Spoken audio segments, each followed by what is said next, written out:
2023 यानी कि नया साल ईवी का रहने वाला है। जी हां, ऐसा हम इसलिए कह रहे हैं क्योंकि ईवी गाड़ियों की बिक्री के लिहाज से पिछला साल शानदार रहा है। पिछले साल 10 लाख से ज्यादा ईवी गाड़ियों की रिकॉर्ड बिक्री हुई है।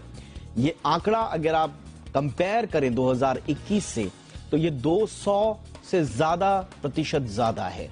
इस बढ़ते बाजार को देखते हुए हर कंपनी इस सेगमेंट में अपनी मौजूदगी दर्ज कराना चाहती है।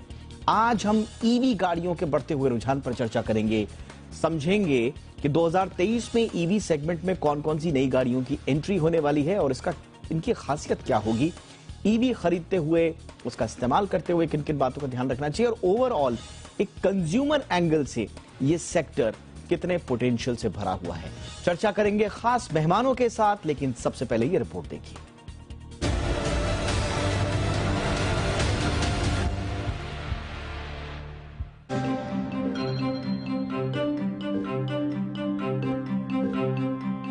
पिछला साल यानी 2022 इलेक्ट्रिक व्हीकल्स की बिक्री के लिहाज से बेहद शानदार रहा। ऑटोमोबाइल कंपनियों और ग्राहकों दोनों में इसे लेकर अच्छा खासा उत्साह देखने को मिला। इतना ही नहीं, ये उत्साह सेल्स में तब्दील भी हुआ और ईवी गाड़ियों की रिकॉर्ड बिक्री 10 लाख यूनिट के आंकड़े को पार कर गई। सच तो यह है कि ईवी गाड़ियों की रिकॉर्ड तोड़ बिक्री ने इस सेगमेंट में जान फूंक दी है। करीब करीब सभी ऑटोमोबाइल कंपनियां ईवी सेक्टर में आने को लेकर कमर कस चुकी हैं।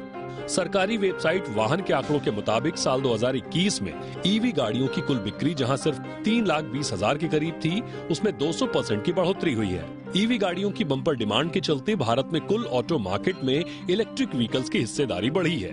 देश में 2022 में कुल करीब 2 करोड़ 12 लाख गाड़ियों की बिक्री हुई। इनमें से 10,03,000 के करीब ईवी गाड़ियां थीं, यानी कुल ऑटोमोबाइल सेल्स में ईवी गाड़ियों की हिस्सेदारी करीब 0.5% रही, जबकि साल 2021 में ये हिस्सेदारी महज 0.2% के आसपास थी। इलेक्ट्रिक गाड़ियों की बिक्री में आए उछाल की बात करें तो खासकर 2 पहिया गाड़ियों में ओला इलेक्ट्रिक, ओकिनावा, हीरो इलेक्ट्रिक, एथर और प्योर ईवी को लेकर लोगों में खासा रुझान देखने को मिला। हालांकि ईवी 2 व्हीलर की बैटरी के ओवर हीट होने और आग लगने के कई मामले सामने आए, लेकिन इन कंपनियों ने टेक्नोलॉजी को बेहतर करने के साथ ग्राहकों को लुभाने में कोई कोर कसर नहीं छोड़ी। वहीं 4 व्हीलर्स ईवी की बात करें तो टाटा मोटर्स करीब 85% की हिस्सेदारी के साथ इस सेगमेंट में अपनी मजबूत पकड़ बनाए हुए है। 2 व्हीलर ईवी की बिक्री की बात करें तो पिछले साल इसकी 6,22,000 से अधिक की बिक्री हुई। वहीं इस दौरान 3,37,000 के करीब 3 व्हीलर की सेल्स हुई। 4 व्हीलर्स की बात करें तो इस दौरान पर्सनल व्हीकल्स कैटेगरी में 38,000 से अधिक गाड़ियां बिकी हैं, जबकि पिछले साल 2,500 के करीब बसें और गुड्स करियर वाहनों की बिक्री ने ईवी मार्केट को विस्तार देने का काम किया। गाड़ियों को लेकर चुनौतियां भी कम नहीं हैं, खासकर महंगी कीमत और चार्जिंग पॉइंट से जुड़े इंफ्रास्ट्रक्चर में अभी भी बहुत कुछ किया जाना बाकी है। ऐसे में सरकार भी ईवी से जुड़े इंफ्रास्ट्रक्चर को मजबूती देने में लगी हुई है। सरकार ने यह भी कहा है कि उसका साल 2030 तक निजी कारों में 30%, कमर्शियल वाहनों में 70% और 2 पहिया गाड़ियों में 80% ईवी वाहनों की हिस्सेदारी का टारगेट है। फिलहाल ईवी सेगमेंट में लगातार R&D जारी है।